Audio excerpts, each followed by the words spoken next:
بسم اللہ الرحمن الرحیم۔ السلام علیکم ورحمۃ اللہ وبرکاتہ۔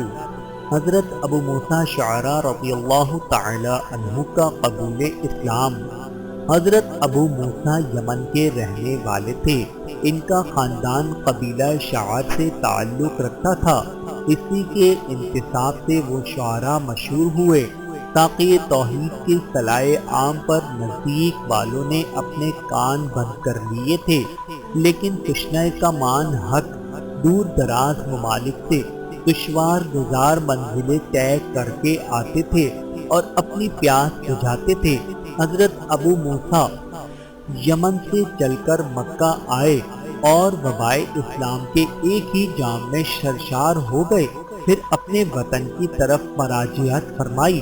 حضرت ابو موسیٰ خاندان کے ایک ذی اثر رئیس تھے، اس لیے ان کی دعوت حق نے بہت جلد قبولیت عام حاصل کر لی اور وہ تقریباً 50 حلقہ بگوشان اسلام کی ایک جماعت لے کر بحری راستے سے بارگاہ نبوت کی طرف چل کھڑے ہوئے، لیکن طوفان وبائے مخالف نے اس کشتی کو حجاز کے بجائے حبش پہنچا دیا۔